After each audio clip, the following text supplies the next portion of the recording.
buenas tardes a todos y a todas. Igual a los profesores Wenceslao y Óscar, profesor Juan Carlos Amador. Estamos en estos días en un congreso muy importante en la cual la Universidad Distrital, la maestría en Comunicación, Educación y el doctorado en la línea de comunicación, realizando el evento llamado Octavo Congreso Latinoamericano de Semiótica. En ese marco del evento, como coorganizadores con la Universidad Nacional sobre todo, el evento del cual todos ustedes han sido invitados y algunos se han podido inscribir para participar, ya sea como asistente o como ponente en alguna de las mesas que se establecieron.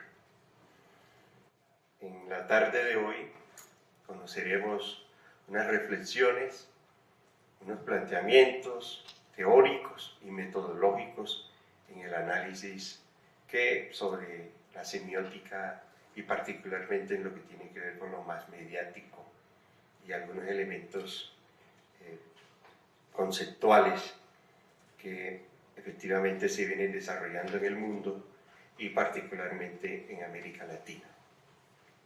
Entonces, es un orgullo tener a los profesores Wenceslao y el profesor Óscar, rector de la Universidad de Lima, profesor Óscar Quesada. Más adelante daremos una breve biografía de cada uno de ellos. El inicio de nuestro evento parte con la conferencia del profesor Wenceslao y hará la presentación el profesor Juan Carlos Amador. Agradecerle de nuevo su importante asistencia. Igual estableceremos un diálogo y una conversación con los profesores alrededor de las temáticas que ellos abordarían en la tarde de hoy. Bienvenidos todos a este evento. Profesor Juan Carlos. Buenas tardes. Pues muchas gracias por su asistencia. Un saludo de parte de la Maestría en Comunicación y Educación y del Doctorado en Educación, en la línea de Educación, Comunicación en la Cultura. Y pues como ya lo anunció el profesor Boris, hoy nos acompañan dos académicos, investigadores en este campo de estudios que es la semiótica. Y pues para nosotros es muy importante, es muy satisfactorio contar con la presencia de ellos, entre otras cosas porque buena parte de nuestros objetos de estudio en ambos programas pues están bastante relacionados con estas discusiones. Entonces, pues bienvenidos profesores a esta su casa, la Universidad Distrital. Pues estamos en una sede emblemática, por lo que les contaba, en otros tiempos en la ciudad fue el Matadero Distrital y hoy se resignifica con esta sede universitaria y pues un lugar para la discusión, el conocimiento. Y pues bueno, vamos a dar inicio. Yo voy a presentar inicialmente al doctor Wenceslao Castañares. El profesor Wenceslao es doctor en Filosofía por la Universidad Complutense de Madrid. Actualmente es profesor de la Universidad Complutense de Madrid, específicamente en un máster en Análisis Sociocultural del Conocimiento y la Comunicación, del que ha sido coordinador y en el que trabaja la asignatura de Semiótica de la Comunicación de Masas y la asignatura de Análisis e Investigación en Comunicación. Sus trabajos de investigación se han centrado fundamentalmente en el campo de la semiótica y la comunicación de masas. Dentro del campo de la semiótica, sus trabajos sobre Charles Sanders Peirce han contribuido de forma notable al conocimiento de este autor en España. Dentro de la comunicación de masas, sus trabajos se han centrado sobre todo en el discurso televisivo y en los problemas planteados por las nuevas tecnologías de la comunicación. Es miembro del grupo de investigación reconocido por la universidad, denominado Sociosemiótica y la Investigación Sociocultural, autor de varias decenas de libros, entre ellos uno muy importante, el que estábamos hablando hoy, que es Historia de la Semiótica, y artículos académicos diversos. En la página web del doctorado, ustedes pueden tener acceso a algunos de estos documentos, algunos artículos que están en línea y que pueden ser muy útiles para sus trabajos. No los voy a mencionar porque la lista es bastante larga. Y pues la conferencia del profesor Castañares que propone para esta jornada del día de hoy es titulada Cultura Visual y Educación, un punto de vista desde una perspectiva semiótica. Entonces, bueno, le doy la palabra al profesor Castañares y yo lo voy a apoyar en una parte, ya él les comentará de qué se trata. Buenas tardes.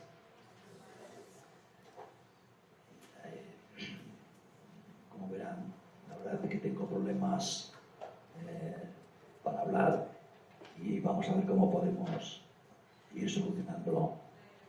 Espero poder hacer una pequeña introducción de lo que es mi ponencia y después haré algunos comentarios y también trataré de responder a las preguntas que me puedan hacer. Para que no quedarme sin voz, el profesor Amador va a leer la ponencia, el texto de la ponencia, y yo trataré de hacer algunos comentarios. Bueno, de todas maneras, no era esta la forma en que yo quería empezar, porque tendría que empezar agradeciendo muy sinceramente a la Universidad Distrital y a los responsables del doctorado esta invitación y la oportunidad de poder reunirme con personas que ya comparten o que van a compartir la profesión que ha dado sentido a mi vida.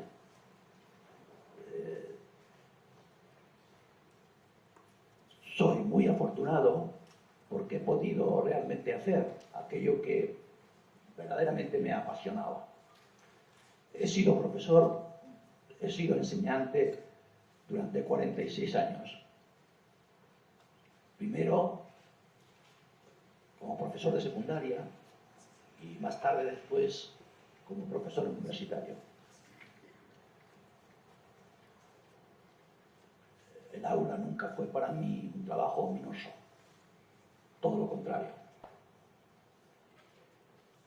Fue el lugar muchas veces para el goce, pero también para el descubrimiento de ideas que solo en la clase pueden surgir y muchísimas veces para aclarar esas ideas antes confusas en mi mente, pero que gracias al impulso de los alumnos, sus intervenciones, pude aclarar y precisar. Mi deuda con mis alumnos es infinita. El complemento de mi actividad docente ha sido, por supuesto, la investigación. Los avatares de mi biografía intelectual me llevaron a especializarme en semiótica en un momento en que era un área disciplinar muy incipiente, al menos en España, generalmente en todos sitios, claro. Pero en España, pues, indudablemente empezaba a andar. Cuando me pidieron un título para mi conferencia con ustedes, la verdad es que dudé mucho, no tenía muy claro de qué tema podría hablarles. Por una parte, no quería renunciar a aquel área en el que puedo expresar ideas, yo creo, un poco más coherentes, pero también quería tratar de buscar algo que a ustedes les pudiera interesar. De ahí surgió la idea de hablar de cultura visual y de educación, pero sin renunciar a eso que, digamos, es mi especificidad, que es la perspectiva semiótica. De tal manera que inicialmente di el título de cultura visual y educación, pero creo que era pertinente añadir un subtítulo, que es el que aparece ahí en la presentación, una perspectiva semiótica.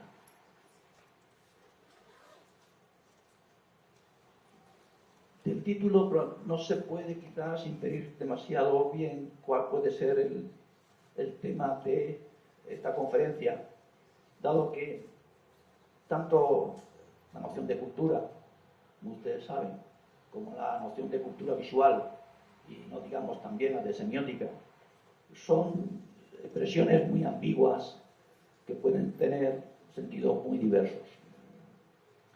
De ahí que una parte de mi conferencia esté, digamos, dedicada a aclarar estos conceptos iniciales.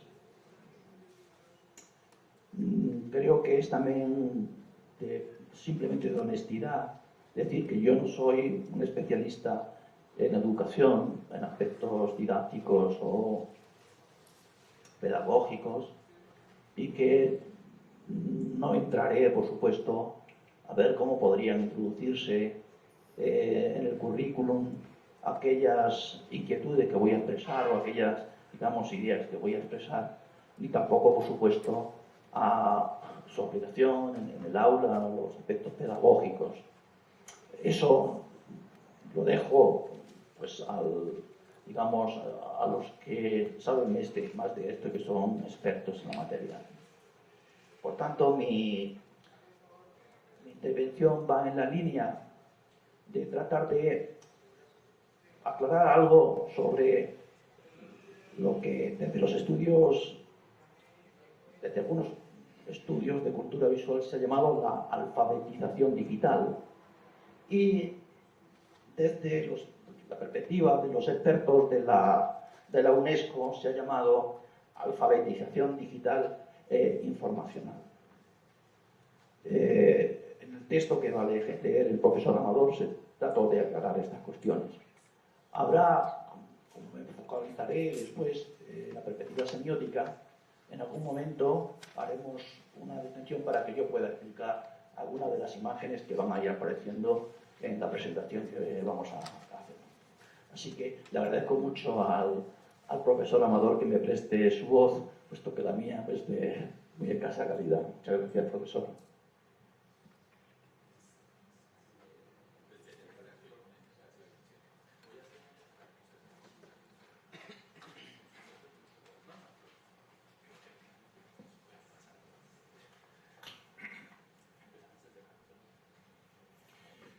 Bueno, en primer lugar, pues agradezco al profesor Castañares por la... ¿no?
Bueno, voy a hacer esto de manera un poco atrevida. Como se darán cuenta, pues la persona autorizada para leer el texto pues es el propio autor. Entonces, pues como lo dijo el doctor Castañares, pues yo voy a prestar mi voz y quiero de antemano ofrecer disculpas si cometo errores porque hay muchos autores en inglés y en otros idiomas y bueno, bastantes datos, entonces, y el profesor Castañares pues me va a indicar en qué momento paro para que él pueda hacer las precisiones, ¿no? Y las ampliaciones. Cultura visual. En un libro de gran utilidad, Palabras clave, Williams comenta que el término cultura es una de las palabras más difíciles de definir. Él se refería al inglés, pero es bastante evidente que no se trata de un problema privativo de dicha lengua. Williams señala 4 usos principales, pero podríamos encontrar más.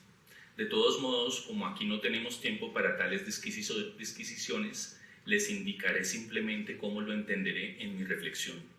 Un buen punto de partida puede ser la definición del antropólogo inglés Edward Taylor, que considera la cultura como, comillas, un todo complejo que incluye conocimientos, creencias, arte, moral, leyes, costumbres y cualquier otra aptitud y hábito adquiridos por el hombre como miembro de la sociedad.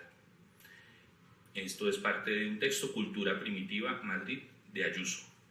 Teniendo como base este presupuesto la afirmación del semiólogo ruso Lotman de que la cultura es el conjunto de información no genética, puede usarse como una buena síntesis de la definición de Taylor.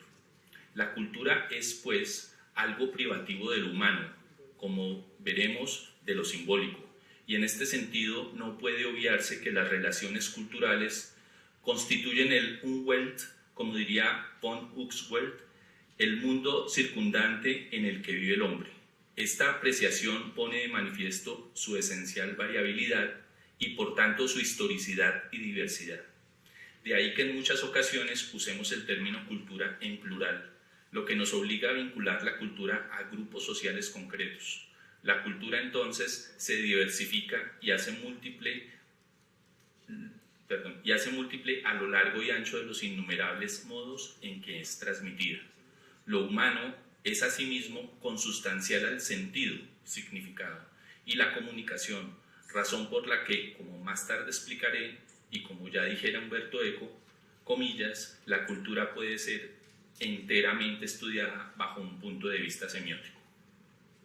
La diversidad y heterogeneidad explica que el sustantivo cultura puede ser adjetivado de muchas maneras. Comillas, cultura visual es una expresión que pone de manifiesto la posibilidad de hacer un uso restringido del término, pero al igual que ocurría con el término cultura, la expresión cultura visual es también muy ambigua y se ha utilizado para referirse a cosas muy distintas. No hay más que echar una breve ojeada a la múltiple bibliografía sobre el tema para darse cuenta de ello. A esta ambigüedad ha contribuido sin duda el que sea una expresión que se ha puesto de moda desde hace ya algunas décadas. Como en el caso anterior, obviaré los múltiples usos que se hacen de ella para centrarme en la explicación del sentido que aquí quiero dar. Cultura visual hace referencia desde luego al acto de ver y por tanto a un sujeto, el que ve, y a un objeto, lo visto, pero también a las distintas formas que puede adoptar la mirada. A cada uno de esos aspectos tendremos que referirnos, aunque sea brevemente, más adelante. En cualquier caso, la expresión suele ser tomada en 2 sentidos principales, para calificar el momento histórico actual en el que lo visual parece imponerse a otros modos de acción y producción cultural y a un segmento de la cultura, lo que tiene que ver con la visualidad. El uso de ambos sentidos tiene el riesgo de caer en lo que Miqueval ha llamado el esencialismo visual. Pensar que lo visual puede ser aislado del resto de la cultura o el deseo de situar lo visual por encima de otros sistemas semióticos. Vamos a examinar, por tanto, por qué ambos sentidos podrían estar fundados y cómo es necesario, sin embargo, precisarlos. No resulta infrecuente encontrarse con la afirmación de que la nuestra es una cultura visual u oculocéntrica. Los que mantienen esta tesis subrayan que, desde hace ya varios siglos, la imagen ha ido ocupando cada vez más espacio en el panorama cultural.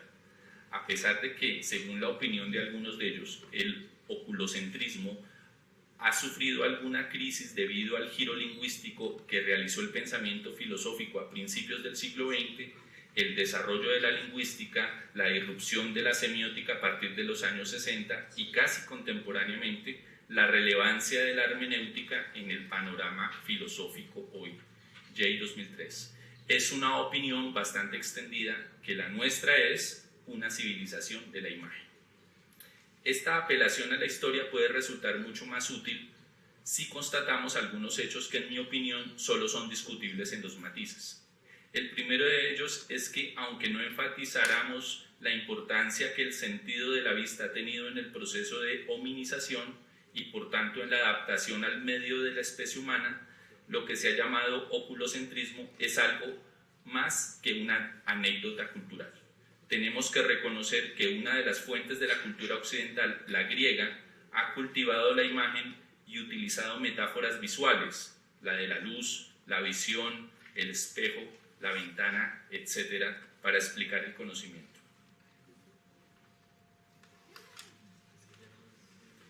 En una época no considerada aún oculocentrista, Agustín de Hipona, siglo V a.C., hablaba ya, después de Cristo, hablaba ya de la concupiscencia ocularum, que tiene su fundamento en el apetito de saber y conocer el mundo sensible, y en la importancia que en la satisfacción de esa necesidad tiene el sentido de la vista, que por lo demás se manifiesta en el lenguaje de forma inevitable a la hora de explicar la acción del resto de los sentidos.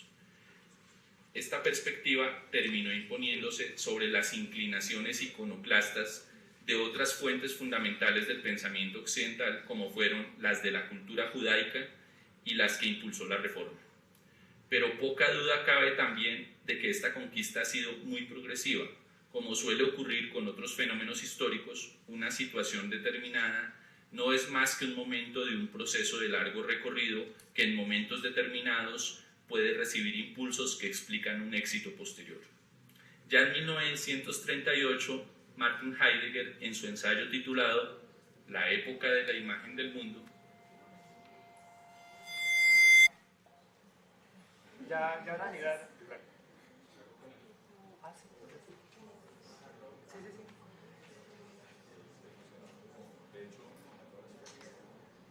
¿Puedo hablar más bajito? ¿Con el otro?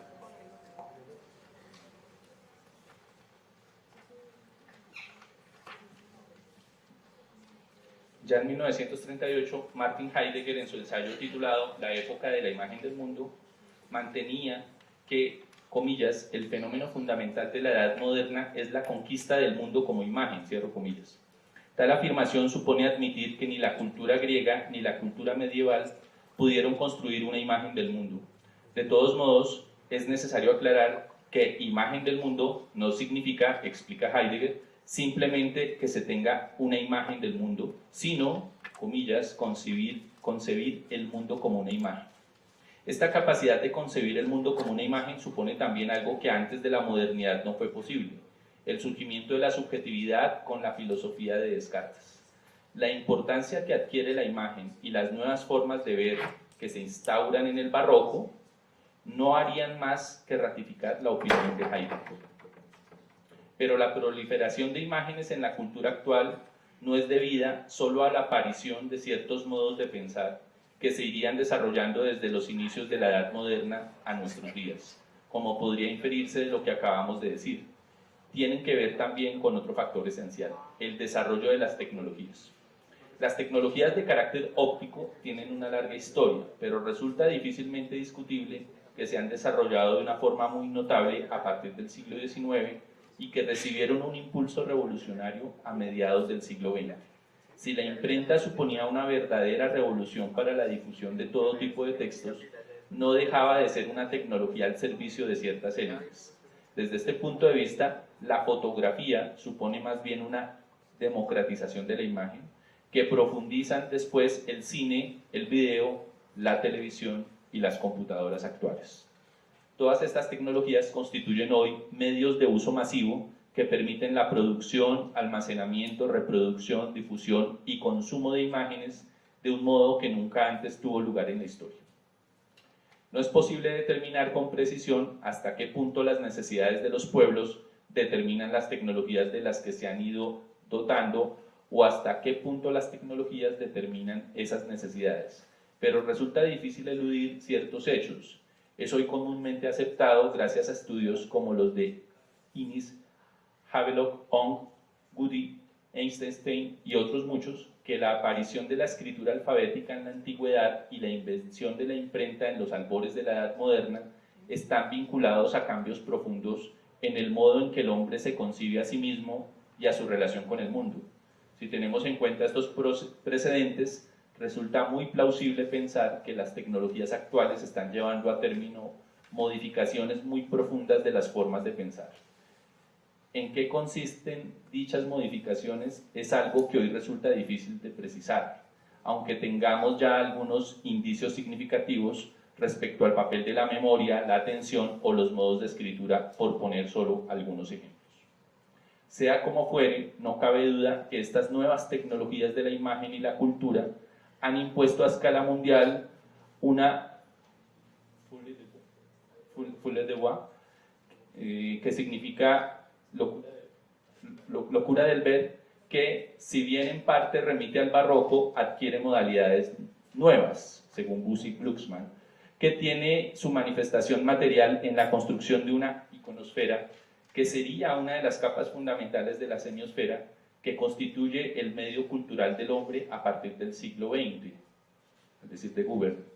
Así pues, si tenemos en cuenta esos dos factores a los que venimos aludiendo, las ideas y la tecnología, quizá podamos entender cultura visual en el sentido que nos propone Avril, comillas, una forma de organización sociohistórica de la percepción visual, de la regulación de las funciones de la visión y de sus usos epistémicos, estéticos, políticos y morales, así como un modo socialmente organizado de crear, distribuir e inscribir textos visuales, proceso que implica siempre unas determinadas tecnologías del hacer visible, técnicas de producción, de reproducción, de archivo. La ocupación del espacio cultural por parte de la imagen es vista por no pocos intelectuales como una amenaza. En su opinión, esta amenaza afecta fundamentalmente a la forma de expresión más característicamente humana, la palabra. El triunfo de la imagen supone para algunos la, comillas, humillación de la palabra, según Ellul. Desde esta perspectiva, los medios que utilizan la imagen como elemento fundamental de expresión, antes la fotografía y el cine, y ahora, sobre todo la televisión, suscitan las más severas críticas, Mirzow y Castañares. Estas críticas se han extendido también, como no podía ser menos, a las computadoras y afines, los nuevos medios al servicio de la comunicación que se imponen hoy. No es un objetivo de esta exposición abordar lo que puede haber de razonable en estas críticas, aunque tendremos que poner de manifiesto porque en lo sustancial se equivocan. Como ya advirtiera Platón, por cierto otro enemigo de la imagen, a propósito de la escritura, en la introducción de una tecnología hay siempre algo que se gana y algo que se pierde. Este hecho debe llevarnos a una reflexión serena de ese balance. Para comprender el fenómeno de la proliferación de imágenes en la cultura actual, hay que empezar por admitir que en la apreciación de su alcance se producen frecuentemente no pocas exageraciones que están desde luego ligadas a ese, comillas, esencialismo visual que denunciaba Ball. La primera de ellas es la que tiene lugar cuando se trata de valorar su extensión. Así, por ejemplo, se considera que las imágenes visuales constituyen el grueso de los mensajes que circulan por Internet. No hace falta hacer un análisis profundo para mostrar que los textos que circulan por las redes son, en su mayor parte, textos lingüísticos. Es cierto que en esos textos lingüísticos encontramos incrustadas muy frecuentemente imágenes visuales de muy diversa naturaleza. De ahí que en ciertos ámbitos académicos se haya impuesto el criterio de hablar de, comillas, textos verbovisuales.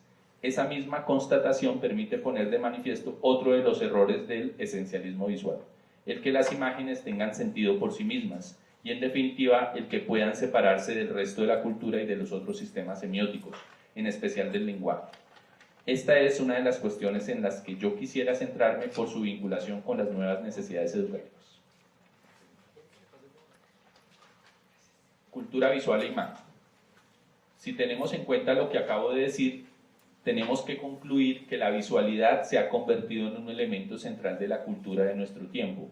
El examen de este fenómeno ha provocado en el mundo académico, por una parte, el surgimiento de un nuevo ámbito de estudios, con frecuencia denominado cultura visual, aunque con mayor rigor habría que llamar estudios de cultura visual. La definición de ese ámbito disciplinar ha dado lugar a una gran discusión en la que por cuestiones de tiempo no entraremos aquí. Esa discusión afecta de modo especial a la definición del objeto de estudio, que es una cuestión en la que sí quisiera detenerme, aunque sea a costa de simplificarla. Resulta imprescindible decir que un análisis de la cultura visual desborda el marco perceptivo de la visión, no solo porque lo visible deba completarse muchas veces con las percepciones de los otros sentidos, sino porque lo visible, de una manera u otra, siempre nos remite a lo invisible, como demostraremos más adelante. Otra reducción frecuente es la que lleva a la identificación de objeto visual con imagen. A nadie se le escapa que la escritura es una representación visual y no obstante no es considerada normalmente una imagen. No cabe duda, sin embargo, que el objeto que en gran medida focaliza la atención de los estudios de cultura visual es la imagen, lo que de alguna manera parece justificarse porque, como hemos dicho más arriba, ha sido la proliferación de imágenes que las tecnologías actuales han hecho posible, lo que ha conferido a la cultura de nuestro tiempo la hipertrofia de lo visual. Sobre la imagen se ha generado una bibliografía ingente por parte de especialistas que proceden de muy diversos campos de estudio, de modo destacado de los estudios de arte, de la semiótica y de la comunicación y sus tecnologías. No es extraño que sobre la imagen puedan leerse todo tipo de descripciones y argumentos, muchas veces construidos sobre el presupuesto de que, dado el protagonismo de la imagen y los muy diversos regímenes escópicos que han introducido las tecnologías digitales, se impone un nuevo modo de reflexionar sobre ella. La complejidad del fenómeno explica la dificultad de un enfoque global y también la falta de diálogo entre las diferentes perspectivas disciplinarias. La legitimidad de los diversos enfoques metodológicos para la reflexión y el análisis de las imágenes no puede obviar un hecho poco discutible.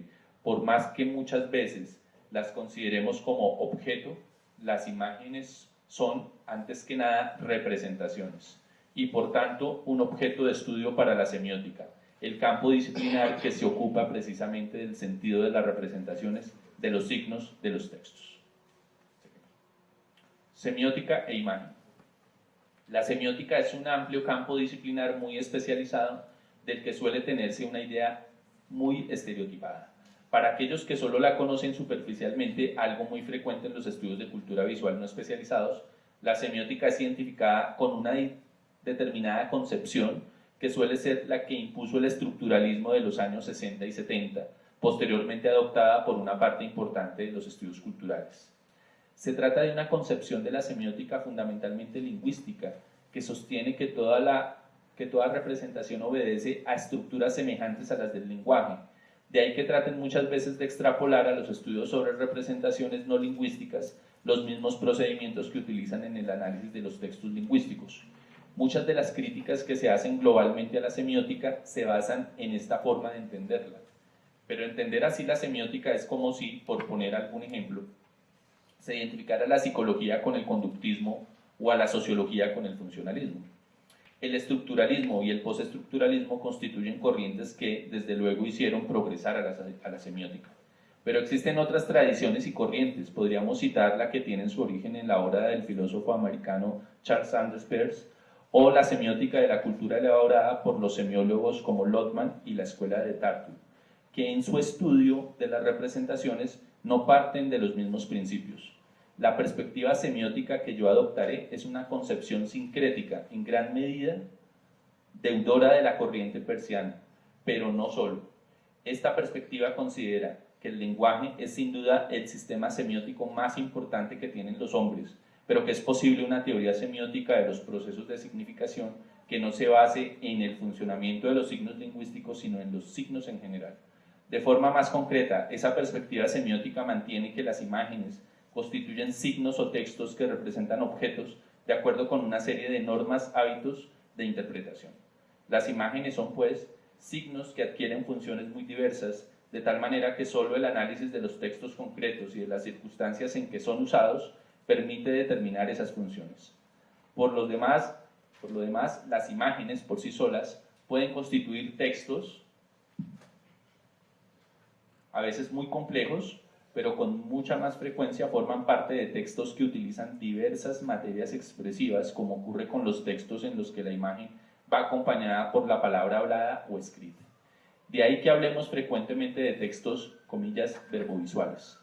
Esta forma de entender los procesos de significación o sentido tiene una serie de consecuencias terminológicas y conceptuales muy notables. La primera de todas ellas es que los semiólogos utilizan términos que también son usados por otros académicos o por gente corriente en la vida cotidiana pero con un sentido muy distinto al que suele atribuírseles. Más adelante aludiré a otros casos, pero ahora quisiera señalar dos que me parecen muy importantes para entender lo que iré diciendo. A pesar de que a veces distinguimos entre signo y texto, lo cierto es que en muchas ocasiones los semiólogos los consideramos términos sinónimos, aunque normalmente reservemos el término texto para las construcciones sígnicas complejas. De lo que acabo de decir se deriva la otra precisión terminológica. Llamamos texto a toda representación semiótica compleja y no únicamente a las representaciones lingüísticas escritas. Un cuadro, una fotografía en una red social, una pantomima, un ballet, etc., en determinadas circunstancias pueden ser considerados textos. Dada la imposibilidad de abordar aquí una amplia exposición semiótica sobre la imagen, mi intervención estará dirigida a tratar de criticar algunos prejuicios que están muy extendidos a pesar de su falsedad. En especial me referiré al carácter representacional de la imagen, a la relación entre la imagen y la realidad que representen, en definitiva su verdad, a la relación entre imagen y lenguaje, y muy brevemente al uso que se hace de la imagen en las redes. Una perspectiva semiótica de la imagen. Una explicación semiótica de lo que son las imágenes se encuentra, como nos ha pasado antes, con cultura y cultura visual, con un problema terminológico. El término imagen, tal como es entendido ordinariamente, no es un término que pueda ser usado por la semiótica. Hay toda una serie de razones para ello. Imagen es en primer lugar un concepto psicológico, utilizado tradicionalmente para referirse a las representaciones de esa facultad que llamamos imaginación. Hay pues imágenes visuales, auditivas, olfativas, etc., que en cuanto que son representaciones pueden constituir un objeto de estudio para la semiótica. Cuando usamos el término imagen con el sentido de imagen visual, se produce pues una restricción de su sentido. Hay sin embargo una reducción que para la semiótica es todavía más peligrosa por más inadvertida. La imagen no es un tipo de signo. Dicho en otros términos, bajo el término imagen, tal como es usado ordinariamente, se esconden varios tipos de signo. Lo que corrientemente llamamos imágenes pueden llevar a cabo funciones muy diversas, o lo que es lo mismo, pueden ser signos que funcionan de forma muy distinta. Lo primero que es necesario decir para comprender lo que son las imágenes desde el punto de vista semiótico es algo tan obvio que muy frecuentemente no se repara en ello. Las imágenes son representaciones, signos, textos. Esta primera afirmación tiene dos consecuencias de enorme importancia. La primera es que las imágenes remiten a algo que en la mayoría de los casos no está presente. Como ya advirtieron los griegos, en las imágenes, como en todo signo, hay algo presente visible, que los griegos llamaban delon, y otra cosa que está ausente, que no se ve, en griego adelon. Este es el fundamento semiótico de un fenómeno muy importante al que me he referido antes. Lo visible nos remite siempre a algo invisible, en varios sentidos que ahora no puedo detenerme a explicar. La imagen, como todo signo, remite a otra cosa que es sustancialmente distinta y a la que no puede sustituir. Este hecho tiene una consecuencia también importante. Las imágenes, en cuanto que son signos, representan a su objeto solo en algunos aspectos, no en todos. Por eso el signo puede tener funciones vicarias, pero nunca debe identificarse con el objeto que representan. Es este un hecho bastante obvio, pero en el que no suele repararse. Proyecten en la pantalla de su aula una fotografía y pregunten a sus alumnos, ¿qué tenemos ahí? Probablemente ninguno les dirá que se trata de una fotografía. Invariablemente la respuesta se refiere a lo representado en la fotografía. Y ese tipo de experiencia nos habla de la engañosa transparencia de la imagen, una transparencia que con frecuencia da lugar a consecuencias indeseables, entre las que considero fundamental la forma poco crítica en que se produce, transmite y consume. ¿Qué es lo que hace que no se repare en el carácter representativo de las imágenes, sean fotográficas o no? Sin duda la semejanza. Por utilizar una expresión clásica, las imágenes son representaciones miméticas, imitan de alguna manera lo que representan. El semiólogo Peirce llamó a esta función de los signos iconicidad.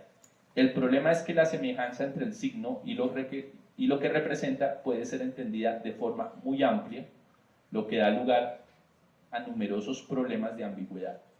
No hace falta reflexionar mucho para darse cuenta de que cualquier cosa puede parecerse a cualquier otra en algún aspecto. Este hecho tiene una consecuencia que generalmente se desconoce. Cuando podemos reconocer lo que está representado por ese signo al que Peirce llama ícono, la significación se vuelve enormemente borrosa o imprecisa. Es fácil demostrarlo. Mostremos a alguien una fotografía de una persona, un objeto o un lugar que sabemos que no conoce previamente. Su respuesta no pasará de ciertas vaguedades.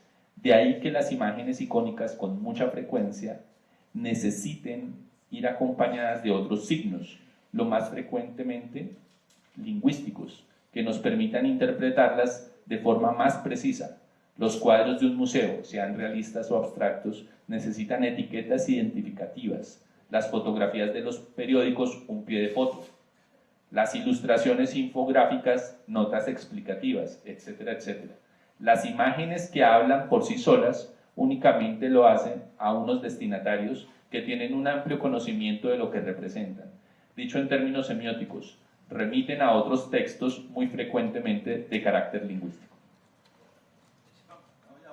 Perdón, estaba ya un poco perdido porque quería mostrarles algunas imágenes que de alguna manera ratifican lo que digo, ¿no?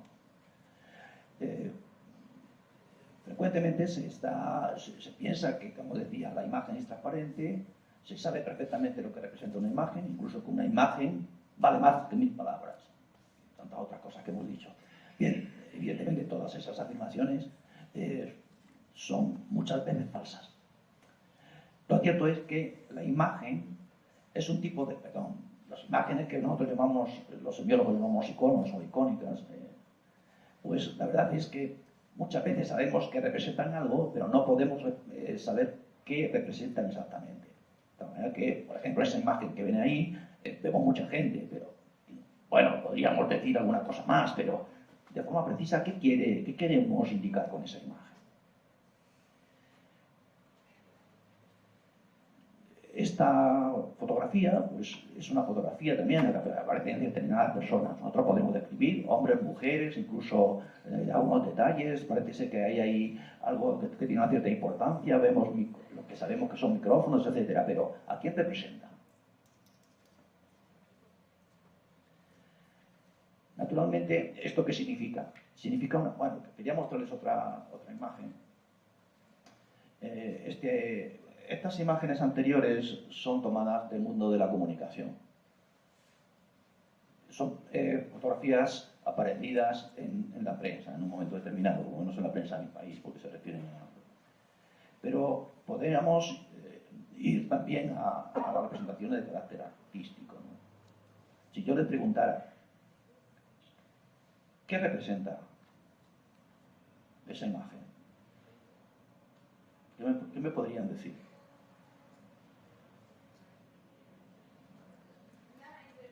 Una invertida, podría ser. Podría ser, ¿no? Pero ya veremos que en realidad aquí hay expertos en diseño. ¿Por qué podría estar la invertida? Infiero que ahí me falta algo de información. Esa A está invertida por alguna razón, pero la A invertida no me lo dice. ¿Perdón? ¿Es la punta de? Ah, de un bolígrafo. Bueno, ya lo veremos más adelante.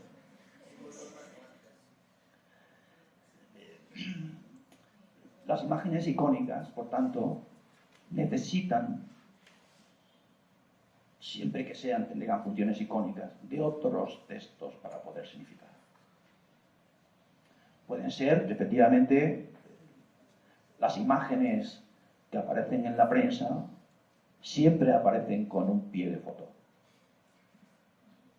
Ahora en la prensa digital aparecen de otra manera, pero es igual. Encontraremos siempre algo que de alguna manera permite orientar la interpretación de unas imágenes que si no se da esa orientación, pues puede ser interpretada de muy diversas maneras. Hay, por tanto, una falta de una ambigüedad, una falta de precisión muy notable que tenemos que, de alguna manera, solventar por otros motivos. Bueno,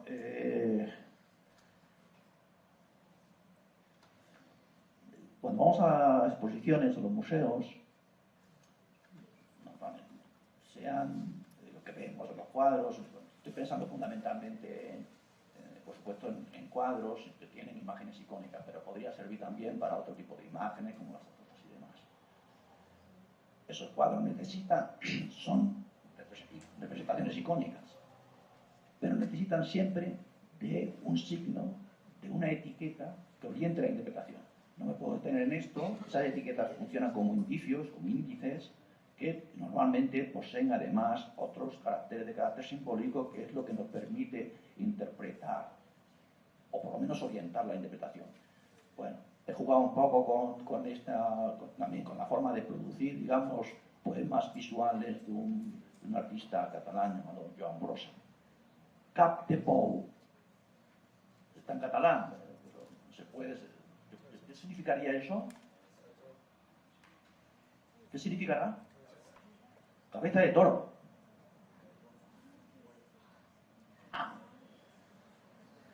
Eso siempre es lo que nos pasa cuando nos ponen delante imágenes icónicas que de alguna manera nos invitan a interpretar y que pueden ser interpretadas de múltiples maneras, porque la iconicidad, la semejanza, puede ser interpretada, eso es, de muy diversas maneras. ¿Sí? Más adelante nos vamos a referir a los signos matemáticos, enseguida.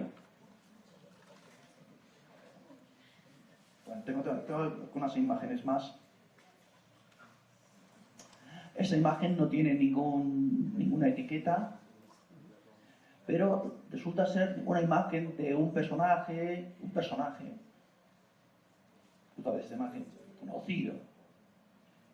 Supongo que todos lo habrán reconocido. Pero si yo mostrara la imagen así, ¿qué significa esa imagen?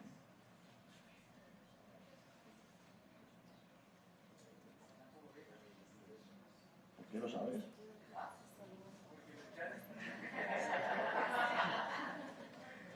Eso es muy importante porque, en definitiva, siempre remiten a un saber, a un conocimiento previo sobre lo que las imágenes significan. Quizás les dé una pista a esto.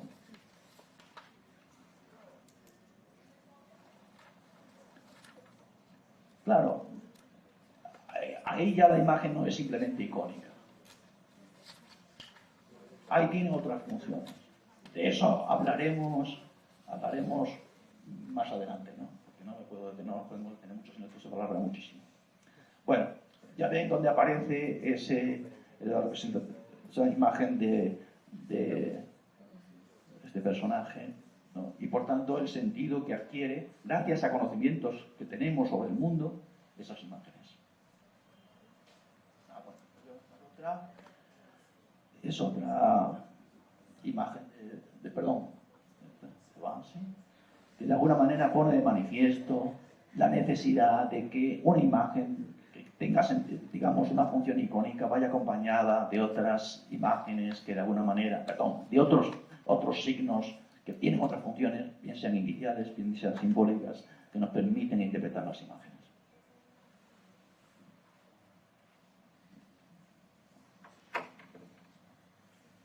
Como decíamos más arriba, la tendencia a visualizar el mundo, a convertirlo en una imagen, ha dado lugar a la proliferación de representaciones visuales en la que no se representan objetos, sino relaciones entre objetos, muy frecuentemente de carácter matemático. Generalmente se les llama gráficos y pueden adoptar diversas formas. Semióticamente son íconos porque también se basan en la similitud. Para diferenciarlos de los íconos que representan objetos, Peirce les llamó diagramas. La visualización que llevan a cabo los diagramas les confiere un grado de verosimilitud que no poseen otro tipo de signos, lo que viene reforzado por el prestigio de la representación matemática.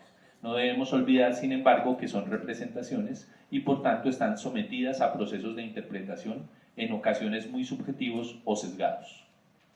Contrariamente a lo que piensan algunos de sus críticos, las imágenes también pueden representar ideas generales. Ese tipo de imágenes las usamos en la cultura científica. Piénsese, por ejemplo, el dibujo o la fotografía de una planta para representar la especie a la que pertenece esa planta. O en la cultura popular, por ejemplo, la imagen de una mujer para representar el canon de belleza hegemónico. Peirce les llamó metáforas, y más que íconos son símbolos. De ahí la confusión popular y no tan popular, respecto a la distinción entre icono y símbolo. Quería hacer una pequeña reflexión respecto a esta imagen que tenemos ahí. Una de las críticas que desde ciertas perspectivas intelectuales se han hecho a las imágenes es que solamente sirven para representar lo concreto. Estoy pensando en Sartori, no sé si lo conocen ustedes. Bien, es un desconocimiento de las funciones semióticas de la imagen asombrosa, que ha llevado a afirmaciones verdaderamente absurdas. Las imágenes no solamente pueden representar objetos, pueden representar conceptos, ideas generales. Esa imagen que tienen ustedes ahí, por supuesto que puede representar un objeto, una planta determinada, pero puede tener otros usos.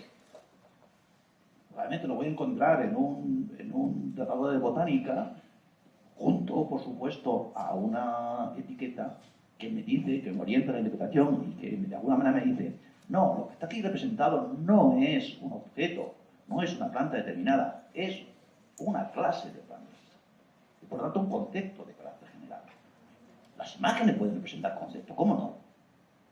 Lo que pasa es que tenemos que verlas funcionando, es decir, esto solo lo podemos determinar cuando llevamos a cabo el análisis de qué función hace esta imagen en este contexto comunicativo. Por lo tanto, ahora vamos a decir qué intenciones tiene el sujeto que la utiliza, en qué contexto, etcétera, etcétera. Sin embargo, probablemente las imágenes que más proliferan en los textos que utilizamos para comunicarnos hoy son las fotografías. Desde el punto de vista semiótico, las fotografías son representaciones visuales muy peculiares, porque no son meramente signos icónicos, es decir, signos semejantes a lo que representan. Como saben ustedes, la invención de la fotografía supuso una revolución en el mundo de la imagen y tuvo consecuencias muy notables para la pintura tal como había sido concebida hasta entonces. La fotografía permitía la obtención mecánica de imágenes de una perfección muy difícil de igualar por la pintura. Su nombre es expresión de una metáfora elocuente: escribir con luz. Desde el punto de vista semiótico, la diferencia fundamental entre el retrato de un pintor y el que realiza un fotógrafo es que el de este último es el resultado de un fenómeno de naturaleza físico-química. En este sentido, las imágenes fotográficas no son muy diferentes de las huellas que un animal deja en el lodo o un anillo en la cera blanda. Por esta razón, Chad Sanders Peirce les llamó índices.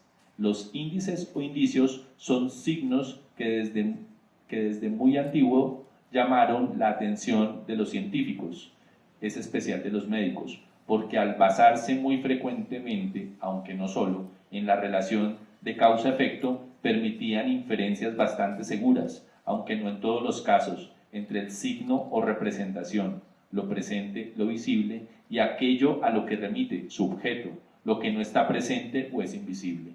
El índice es el tipo de signo que puede usarse como prueba en la demostración científica o en la argumentación jurídica. Por ser índices, las fotografías o sus hermanas, las imágenes videográficas, son usadas muchas veces como pruebas. Poseen ese grado de veridicción característica de los signos indiciales. Muy pocas personas se atreven a mantener que lo que aparece en una fotografía no es real o verdadero. Los más escépticos añadirían una cautela, comillas, siempre que no estén manipuladas. Pero lo cierto es que la forma en que hoy obtenemos las fotografías difiere mucho de la forma en que obtenían las fotografías de los pioneros, incluso de las cámaras fotográficas que usábamos hace medio siglo. Las cámaras actuales ya no utilizan películas con emulsiones químicas que reaccionan ante la luz, y lo que es más importante, las imágenes obtenidas son almacenadas y reproducidas con esa escritura universal que es la representación digital. La digitalización de la fotografía ha tenido unas consecuencias de gran importancia para su carácter probatorio. Las antiguas fotografías, que confusamente se llaman a veces analógicas, podían ser manipuladas, pero la manipulación podía ser fácilmente detectable. La situación ha cambiado drásticamente. La manipulación de las fotografías digitales puede ser indetectable. En puridad, la fotografía actual debería haber perdido su carácter de prueba, pero no es así. La mayoría de las personas que las consume les otorgan una credibilidad. Un Humberto Eco solía afirmar irónicamente que es signo todo aquello que sirve para mentir. Por algún tiempo, la fotografía no manipulada podía contradecir esta afirmación, pero en sentido estricto, hoy la fotografía ha perdido su carácter veredictivo, solo que se trata de un principio difícil de aceptar. Según lo que he venido manteniendo, desde el punto de vista semiótico, las imágenes más usuales o bien son iconos e índices al mismo tiempo. Pero lo cierto es que a pocos se les escapa que muchas imágenes tienen también una función simbólica. Esto quiere decir, según pensaba Peirce, que representan no objetos singulares, como pueden hacerlo los iconos y los índices, sino ideas generales o abstractas, y además no significan porque haya algún tipo de semejanza o relación de causa-efecto o cualquier otra relación natural, sino por algún tipo de convención. No es necesario acudir a las imágenes alegóricas, piénsese en la alegoría de la justicia, la libertad, la amistad, etc., tan utilizadas desde el barroco. En la actualidad, las imágenes utilizadas por la publicidad son en la mayoría de las ocasiones de carácter simbólico.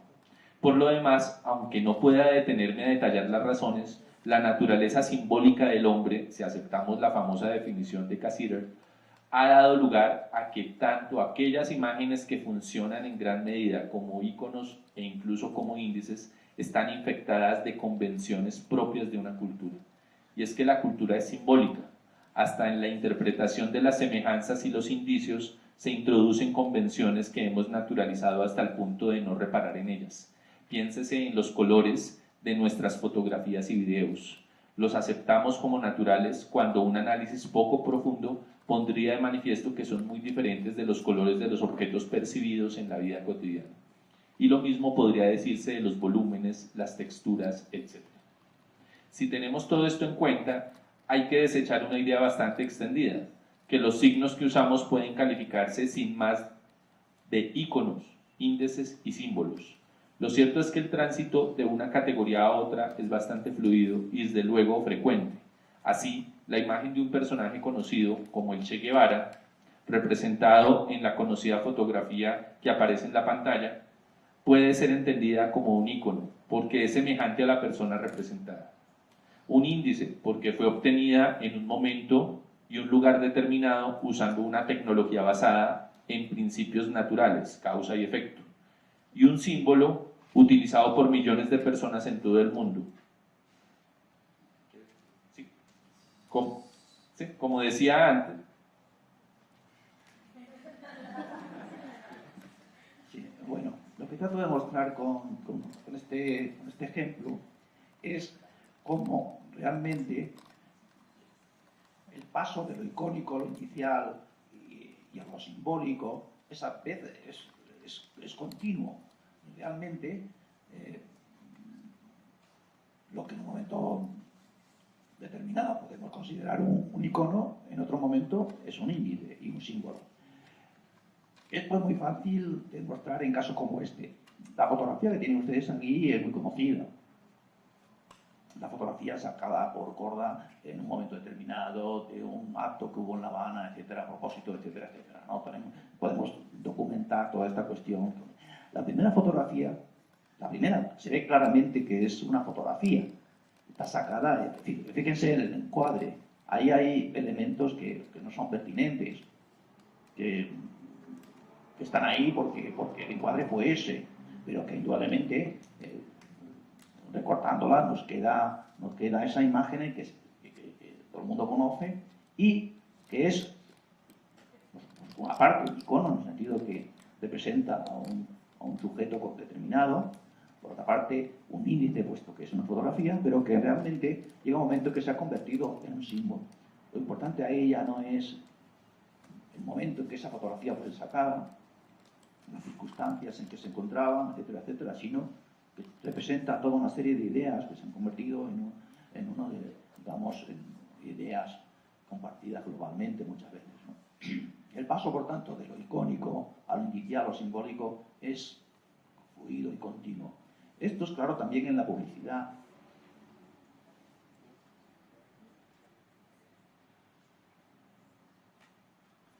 ¿Qué función tendría ahí esa imagen?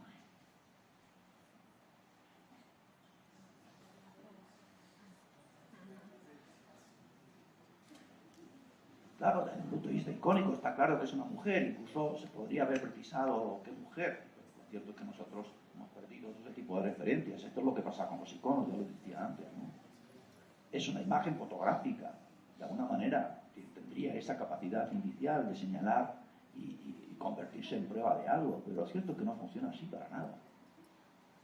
Esa imagen se ha convertido ¿en qué? ¿Eh?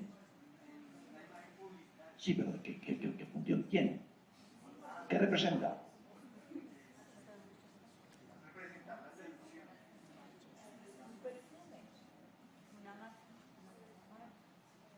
Tenemos dificultades de ponernos de acuerdo, ¿no? Para saber qué representa.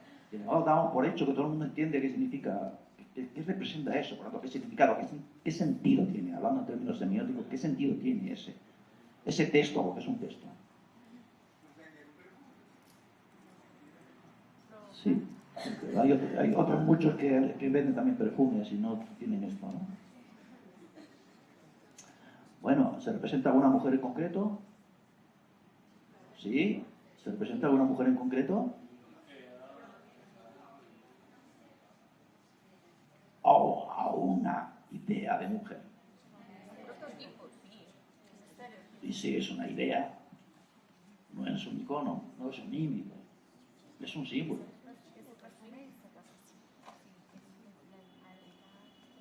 No me puedo detener más, pero un texto aparentemente tan simple como este,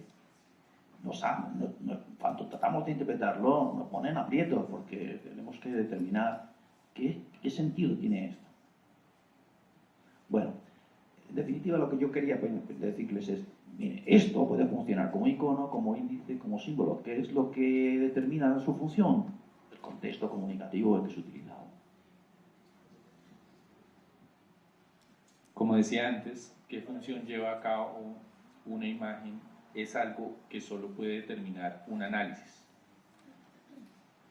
En este análisis resulta esencial identificar el sujeto que la usa y los fines, comunicativos o no, que persigue, porque detrás de la imagen indefectiblemente se encuentra un sujeto que, en un gran número de ocasiones, queda oculto tras ella.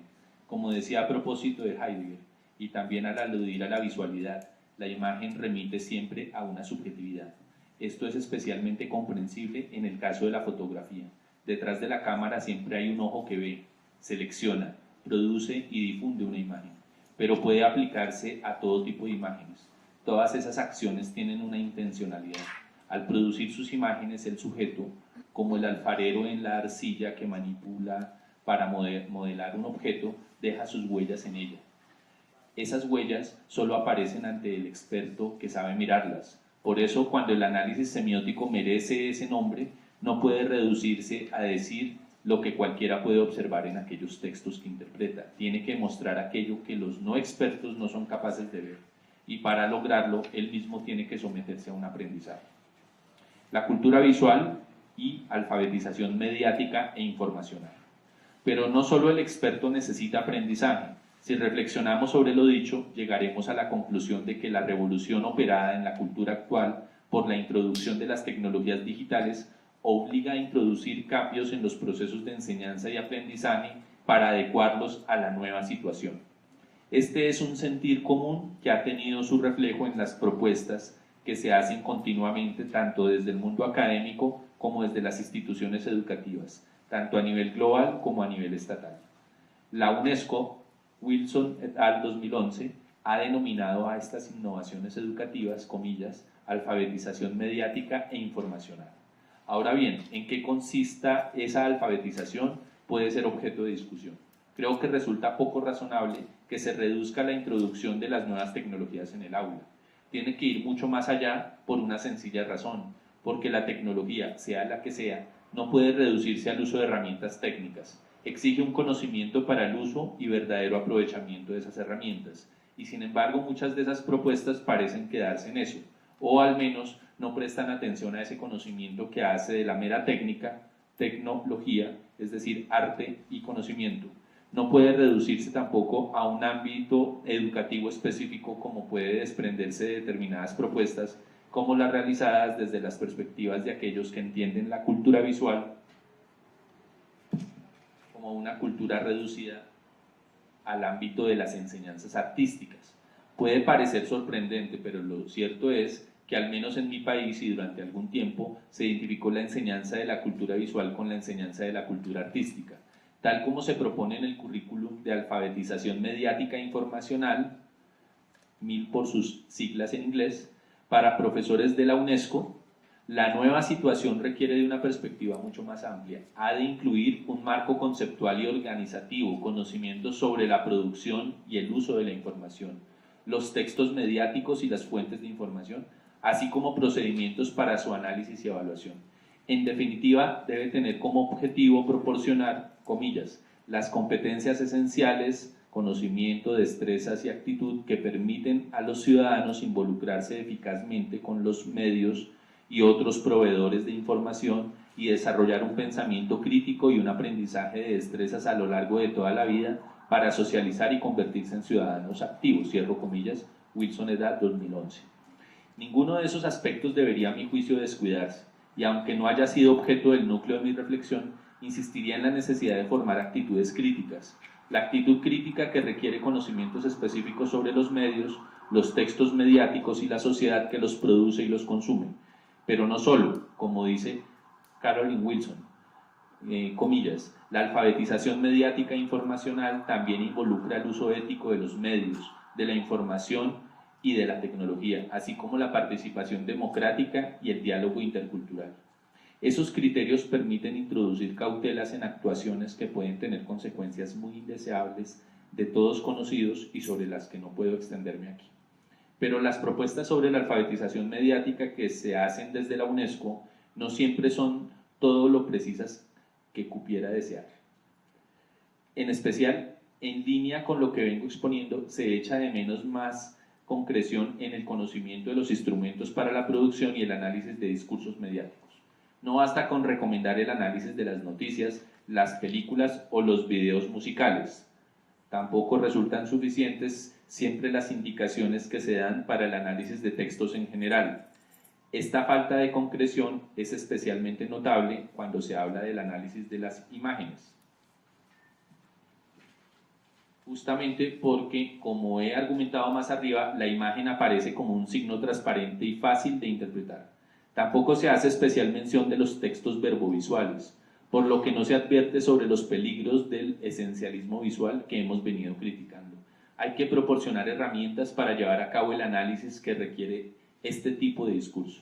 Esas herramientas son a veces específicas, de tal manera que cada texto o discurso requiere las suyas en función de los objetivos.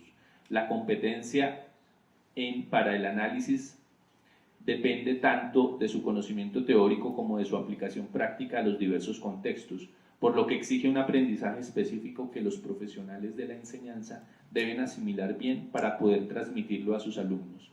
Difícilmente pueden introducirse estas novedades en los sistemas educativos si aquellos que tienen que enseñarlas no las conocen.